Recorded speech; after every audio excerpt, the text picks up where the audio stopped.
E aí, gente, como é que foi esse esclarecimento aí de vocês? Estão com as pilhinhas iguais à minha aqui? Olha aqui a minha situação depois de esclarecer tudo, né? Isso aqui é uma pilha para arquivo de referência. Aí eu tenho as outras papeladas, né? Que é papel que sobrou de rascunho. Aqui eu tenho itens que estão aguardando resposta. Ali são itens para delegar. Ali eu tenho os itens adiados nessas duas pilhinhas.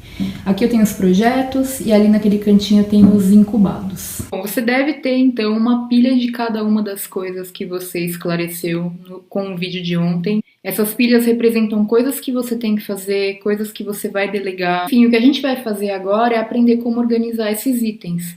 E não vai ter segredo, a gente vai criar uma lista ou pasta para cada um desses grupos para justamente juntá-los a agrupados. Gostaria de falar aqui um pouquinho sobre essa questão do sistema GTD, que ferramenta utilizar. As pessoas sempre ficam muito na dúvida sobre que ferramentas elas devem utilizar, né? Quando na verdade o que você tem que fazer é escolher uma ferramenta que nesse momento te sirva bem. Testa ela durante um tempo, eu diria até um ano, e aí se você quiser mudar alguma coisa, depois você muda. Mas nesse começo, você ficar mudando o tempo todo de ferramenta só vai te atrapalhar, porque você ainda está se habituando com a própria prática do GTD. Então ficar conciliando o aprendizado do GTD com o aprendizado de uma ferramenta vai só conflitar uma coisa com a outra e vai te atrapalhar. Muitas pessoas acabam às vezes desistindo do GTD porque não gostaram da ferramenta, como se uma coisa fosse igual a outra. Então uma coisa importante que eu quero comentar aqui é a seguinte: muitas pessoas, né, depois desses 2 anos que eu coloquei essa série no ar, eu recebi muito essa pergunta, então eu achei que seria legal fazer essa inserção aqui nesse vídeo, que é referente, tá, e você não se confunde se você tem várias ferramentas? Como que você consegue não se confundir com tanta coisa para você olhar ao mesmo tempo e tudo mais? E eu já respondi essa pergunta muitas vezes, então eu achei que seria importante colocar essa inserção aqui agora, porque na verdade no GTD a gente tem um método, é isso que dá a unidade às práticas, é o método. O método ele ensina 5 passos para a gente fazer as coisas, a gente incorpora um processo pessoal de capturar, depois de esclarecer e organizar essas informações esclarecidas em algum lugar que combine com a natureza de cada um dos itens. Então você entendendo esse processo, que esse processo é realmente a base de tudo, você entendendo esse processo, fica óbvio mentalmente onde você está organizando, então você não se confunde. Quanto à ferramenta que você vai utilizar, tem pessoas que usam uma mesma ferramenta para todas as listas, tem pessoas que dividem. Então, por exemplo, você pode falar assim: eu quero organizar todas as minhas listas no Todoist. Ok, funciona. Como tem pessoas que preferem organizar, por exemplo, as próximas ações no Todoist, os projetos e os incubados no Evernote. Isso não vai fazer a pessoa se confundir se isso fizer sentido para ela. Se você preferir usar uma única ferramenta para todas as listas no começo, tudo bem, gente, realmente tanto faz. Você tem que escolher aquilo que faz sentido para você, e o que faz sentido para você pode não fazer sentido para outra pessoa. Com o passar do tempo, à medida que o GTD for ficando mais consolidado na sua vida, você vai entendendo melhor que realmente tanto faz, que você pode usar 200 ferramentas, que isso não vai te atrapalhar, porque o que importa é que o método esteja consolidado dentro de você, ele esteja incorporado na sua vida como um hábito, que é isso que vai dar a coerência na coisa toda. As ferramentas realmente não importam. Tipo assim, é como você falar qual é a importância da caneta para um escritor. Claro que uma caneta bonita, uma caneta que o escritor goste, ele vai se sentir mais atraído e com vontade de escrever. Mas não é a caneta que faz o escritor ter ideias, não é a caneta que escreve, é o escritor. É a mesma coisa com o método GTD. Uma ferramenta é como se fosse uma caneta, tá bom? Então não se apegue à ferramenta. Realmente, eu sei que a gente fica perdido porque tem muitas ferramentas legais, com muitos recursos cada uma. Só que assim, foque em aprender o método e não a ferramenta, porque os recursos da ferramenta são plus. Você vai aprendendo, manuseando a ferramenta no dia a dia, mas se você não incorporar o método, não vai ter ferramenta que te salve. Então, como vocês verão aqui, é muito comum ter várias ferramentas para usar o GTD. O que eu vou recomendar agora é que você escolha uma ferramenta onde você pretende organizar as suas listas. Tem algumas perguntas que você pode se fazer para te ajudar a escolher uma ferramenta para organizar as listas. A primeira pergunta que você pode fazer é: existe alguma ferramenta que eu já planejo usar? Muitas vezes você já tem uma ferramenta que você gosta muito, que você gostaria de continuar usando, ou então, por exemplo, no trabalho você é obrigado a utilizar uma determinada ferramenta. Se for o caso, isso pode ser um bom indicativo de que ferramenta usar. Outra pergunta que pode ajudar a escolher a ferramenta é: onde está o meu e-mail. Não é que é necessário, mas ajuda a ter o e-mail e as listas próximas. Então, ferramentas como, por exemplo, Outlook, Gmail, Lotus Notes, servem muito bem por conta disso. Outra coisa é, você prefere usar tecnologia ou você prefere usar papel? Não tem certo ou errado aqui. Para falar a verdade, muitas pessoas assim de alto escalão estão voltando a usar listas em papel justamente para darem um tempo da tecnologia ou porque o papel acaba às vezes sendo mais confiável do que a tecnologia. Mas tudo é questão de gosto. Dá para você usar ambos, tá bom? Então, assim, escolha aquilo que você preferir. Agora, sempre lembre-se que se você escolher usar ferramentas de papel, que você tem que ter essa mobilidade de carregar essas coisas com você. Não adianta nada você querer ter uma agenda de papel, um planner de papel, se você nunca leva ele com você. O seu sistema tem que estar sempre acessível. Você não se incomoda em andar sempre com a mochilinha ou com uma sacola que você vai colocar esses itens, tudo bem, mas é um ponto a ser levado em consideração, tá? Outro ponto a ser levado em consideração é a questão da segurança da informação. Se na sua empresa, para você inserir informações sobre seus projetos profissionais, você tem problemas de segurança ou então você não pode instalar determinados aplicativos, tudo isso tem que ser levado em consideração na escolha da ferramenta. O que você precisa de uma ferramenta que você tenha fácil acesso sempre, seja no trabalho, seja em casa. Outra pergunta que vale a pena fazer é quanto eu estou disposto a pagar por uma ferramenta? Hoje em dia, apesar de a gente ter várias ferramentas gratuitas muito legais, a maioria delas tem a versão mais completa quando ela é paga. Praticamente todas as ferramentas funcionam dessa maneira. Vale a pena pagar por uma ferramenta? Claro que vale, se for a ferramenta mesmo que você pretende usar. Por isso que eu recomendo que se você for testar uma ferramenta, fique com ela durante um ano pelo menos, para pelo menos valer esse custo-benefício. Muitas pessoas perguntam se vale a pena manter um sistema para a vida pessoal e outro profissional, porque, por exemplo, no meu trabalho eu só posso usar Outlook, mas eu gostaria de usar o Evernote. Eu posso usar o Evernote para minhas coisas pessoais e o Outlook para profissionais? A recomendação do David Allen é que você só faça isso se realmente tiver necessidade. Porque o propósito de você ter um sistema, um dos propósitos é você ter tudo junto. Ah, Thaís, mas eu gosto de ter separado o que eu tenho que fazer no trabalho e o que eu tenho que fazer em casa. Isso é diferente. São os contextos. A gente vai ver isso na organização. Muita calma nessa hora. Não confunda uma coisa com a outra. O que eu tô querendo dizer aqui é se vale a pena você ter um sistema para inserir todas as suas informações pessoais e um outro sistema para inserir todas as informações profissionais. E mais uma vez o que o David Allen fala é, se for necessário, paciência, mas ele não recomenda, porque um dos propósitos de ter um sistema é justamente ter tudo junto. Só pra constar, o meu tá tudo junto, tá? Daqui a pouquinho eu vou falar que ferramenta que eu tô usando nessa fase aqui de nova instalação, mas eu mantenho tudo no mesmo lugar, até porque eu tenho coisas que tem uma intersecção entre trabalho e vida pessoal, pra mim não faz sentido dividir, tá bom? Agora, existem pessoas que precisam dividir porque o trabalho tem questões de segurança, de limitação de informações, então só você pode saber. Agora, se você tá com outro tipo de dúvida que é, eu não quero misturar o que eu tenho que fazer no trabalho com coisas que eu tenho que fazer em casa, essa é uma dúvida diferente. Esse aí é um entendimento do que são os contextos das próximas ações no GTD. Eu recomendo que, se você tiver essa dúvida, que você volte na leitura do capítulo sobre organizar, porque lá ele explica o que são contextos, porque essa sua dúvida é referente a contextos. Essa organização do que você vai fazer em cada lugar vai estar separado, sim, nas listas por contexto, tá bom? Então volta lá e lê de novo para entender novamente essa questão. Ou seja, só divida se você realmente tiver a necessidade de dividir. Vou falar um pouquinho sobre a ferramenta que eu escolhi dessa vez. Bom, gente, como vocês sabem, eu já uso o GTD há muitos anos e eu já troquei de ferramenta várias vezes, porque eu vivo buscando melhorias mesmo no meu sistema. E uma coisa que vocês vão aprender também é que, uma vez aprendido o método GTD, tanto faz a ferramenta, então mudar é muito fácil, porque é uma mesma estrutura que a gente tem em todas as ferramentas. Mas desde o ano passado eu tô um pouco enjoado da carinha da ferramenta. Eu ainda acho, sim, o Todoist a melhor ferramenta para aplicar o GTD hoje, porque ele é simples, a sincronização é muito boa, ele é dedutivo, completamente customizável, então eu continuo recomendando para todo mundo. Eu acho que a curva de aprendizado para usar o Todoist é muito fácil, assim, qualquer um começa a usar e já usa muito facilmente. Meu filho tá usando o Todoist. Agora, a escolha da ferramenta é uma coisa muito pessoal. Uma outra ferramenta que eu sempre gostei muito e já uso desde 2012, mais ou menos, é o Evernote. Então, dessa vez, por simples preferência pessoal, eu vou instalar as minhas listas no Evernote. Eu já vinha fazendo essa migração desde o começo do ano passado. Eu simulei uma volta pro Todoist, mas eu falei, não, compensa mais, o sistema que eu quero hoje compensa mais ficar no Evernote do que no Todoist. Aproveitando esse momento de reinstalar o sistema, para mim faz mais sentido realmente fazer isso no Evernote. Bom, vamos lá, atualizações de tudo isso que eu falei. Eu resolvi manter essa parte, mesmo correndo o risco de falar, putz, ela falou uma coisa, depois falou outra, para mostrar as mudanças realmente pelas quais eu passei. A primeira coisa que eu queria falar é que meu filho não está mais usando o Todoist, mas este vídeo foi um excelente, um feliz lembrete de retomar essa ideia com ele, porque agora ele tá entrando no 5º ano, eu acho que ele vai ter mais tarefas aí pra ele administrar, acho que seria bem útil. Então eu vou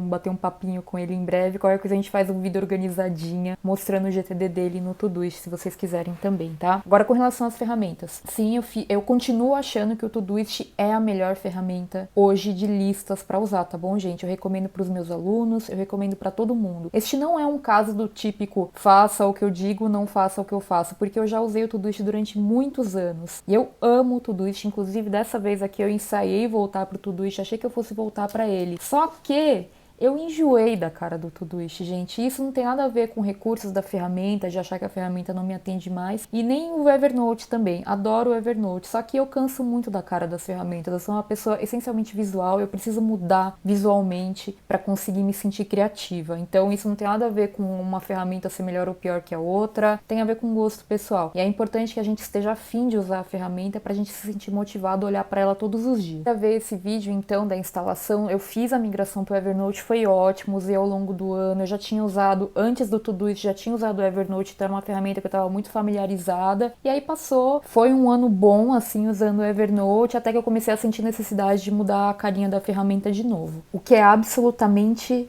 normal, viu, gente? Mais uma vez, a consistência tem que estar no método que você está usando, no seu processo pessoal. A ferramenta é só uma forma de operacionalizar isso. Nesse processo de reinstalação, eu resolvi continuar com a ferramenta que eu já estava usando desde 2018, que é o Trello. Eu gosto do Trello porque ele tem essa coisa dos painéis visuais, dá para mudar o plano de fundo, dá para categorizar e formatar e configurar e personalizar do jeito que eu quiser. E eu resolvi continuar com ele. Eu achei que eu fosse migrar pelo menos as próximas ações para o Todoist, mas assim, nesse momento que eu fui passar, eu vi que fazia sentido continuar usando o Trello, porque é a ferramenta que eu tô curtindo usar mais no momento. Claro que eu não tenho como mostrar aqui toda a configuração que eu fiz no Trello, porque eu cheguei até a gravar um vídeo sobre isso e ficou muito longo, com mais de 1 hora de duração. Eu falei, não, preciso regravar, vou fazer de outra maneira. Eu pretendo sim mostrar pra vocês, mas vai ser um vídeo separado, tá bom? Já tem alguns posts no blog, você pode procurar lá por GTD e Trello, onde eu mostro como eu uso, como é a configuração pro GTD, enquanto você aguarda por esse vídeo que eu ainda não gravei. Mas eu pretendo sim gravar um vídeo falando sobre a configuração do GTD no Trello, assim como eu pretendo gravar em outras ferramentas também, tá? Então muita calma nessa hora, o ano tá só começando, a gente vai ter muito conteúdo legal por aqui. Fique no aguardo e aproveite para comentar aqui embaixo se você gostaria de ver o vídeo de instalação do GTD em alguma ferramenta específica, tá bom? Seja qual for a ferramenta que você escolher aí para você criar as suas listas, você vai criar as listas agora então. Essa é a sua missão do dia. A primeira lista que você vai criar é uma lista de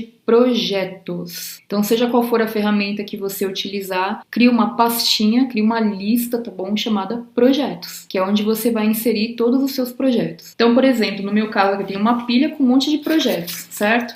Então, o que eu vou fazer? Eu vou criar um caderno no Evernote chamado Projetos e uma nota, eu crio uma nota para cada projeto que eu já esclareci aqui, tá? O nome do projeto vai ser o título da nota. Eu tô usando o Trello, eu tenho um quadro, para quem conhece a nomenclatura do Trello, se você não conhece é melhor ignorar porque você não vai entender o que eu vou dizer. Mas eu tenho um quadro chamado Projetos e aí eu tenho as colunas que eu vou categorizando, então eu tenho assim projetos do blog, projetos de conteúdo, projetos do mestrado. Essa categorização é totalmente opcional, você não precisa ter, apesar de algumas pessoas gostarem de fazer pessoal e profissional. Enfim, tô falando como eu faço no Trello, depois eu vou mostrar no vídeo pra vocês. E aí cada cartão do Trello, o título desse cartão é o nome do projeto e aí dentro dele eu coloco anexos, outras informações, checklists, enfim, informações sobre o projeto. Na verdade não tem muito segredo assim de ferramenta para ferramenta, você entendendo que você tem que ter uma lista de projetos, seja qual for a ferramenta que você escolher, você consegue criar uma lista ou uma pasta ou um caderno chamado projetos e dentro desse compartimento você vai ter os itens, cada ferramenta vai chamar de um nome, cada um desses itens, e aí para cada item você vai criar um projeto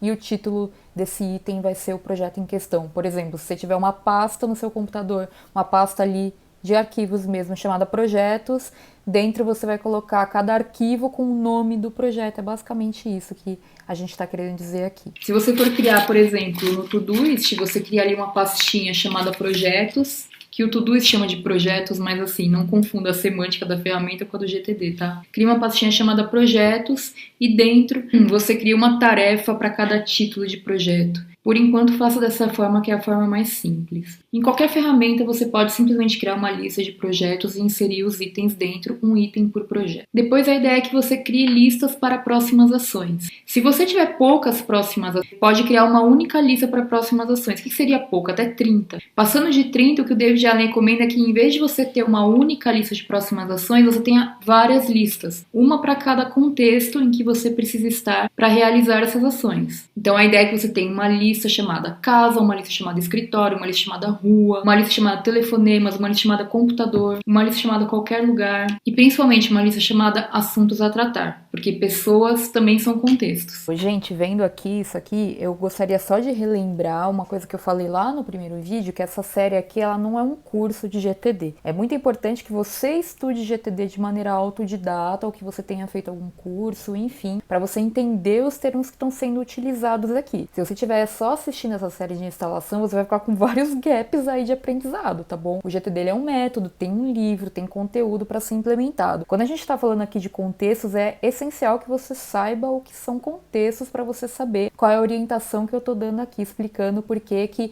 a recomendação do David é separar as listas de próximas ações por contexto, tá? Então volta lá a leitura no capítulo do organizar para você entender o que são contextos, senão você vai ficar meio perdido aqui nessa explicação e vai ter dúvidas que estão explicadas nesse capítulo que eu falei. E é claro que você pode ir personalizando esses contextos depois à medida que você sentir necessidade, mas eu recomendo que você comece por esses básicos. E aí dentro dessas listas você vai inserir daqui a pouquinho as próximas ações que você só tem que fazer o quanto antes, mesmo que tenha prazo, o quanto antes. As ações do ADI que você tem que fazer, mas tem que ser feitas num dia ou num horário específico, vão para o calendário. É outra ferramenta. A diferença entre esses itens do ADI que vão para o calendário e que vão para a lista de próximas ações é muito simples. Se tem que ser feito num dia ou no horário específico, vai para o calendário. Então não é prazo, é que tem que ser feito naquele dia ou naquele horário específico. Não pode ser nem ontem nem amanhã, tem que ser hoje, por exemplo. Já as próximas ações, elas podem ser feitas o quanto antes, mesmo que tenha um prazo para, por exemplo, dia 15, eu posso antecipar isso. Eu tenho que fazer até o dia 15, mas eu posso antecipar. Essa é a diferença, as do calendário não. Vale a pena prestar atenção nessa diferenciação, que ela faz toda a diferença mesmo. Só uma coisa que é legal para falar sobre a lista de próximas ações. Quando você inserir as próximas ações nas listas por contexto, pode ser que essas próximas ações tenham prazos. Tenha bom senso com esses prazos, não é para sair distribuindo prazo como se fosse lista de desejos. A ideia é que você só aloque um prazo se ele for real, ou seja, eu tenho que fazer isso até tal dia. Porque geralmente as pessoas alocam prazos para as coisas como se fossem listas de desejos e é justamente isso que não funciona.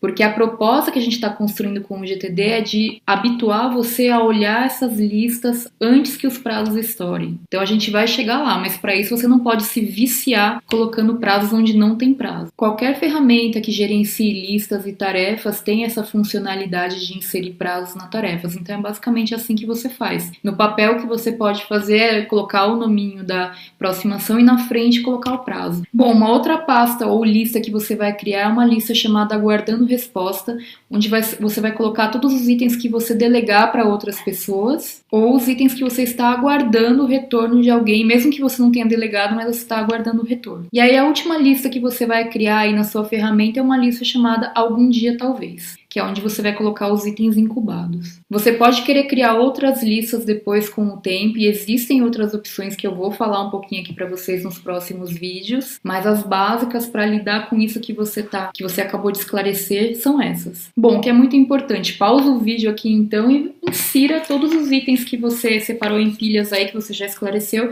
insira nas suas listas. O sistema ele tem que ser flexível, então você vai moldando ele à medida que você vai esclarecendo e organizando os itens, você vai identificando necessidades que você tenha. Por exemplo, o David Allen até fala no livro que ele não tem só uma lista de coisas fazendo no computador, ele tem uma separação entre computador e computador online, porque ele consegue ter essa diferenciação, porque como ele viaja muito de avião, é útil para ele ter uma lista de coisas que ele pode fazer no computador sem que ele precise estar online. Então, aos poucos, você vai identificando algumas dessas personalizações aí no dia a dia do seu sistema. Lembre-se que uma lista é só um agrupamento de itens da mesma categoria, nada mais complicado do que isso. Então, por exemplo, você pode muito bem usar um caderno para o GTD, e aí uma página do caderno é para as próximas ações que eu tenho que fazer no computador. E aí você lista essas próximas ações ali.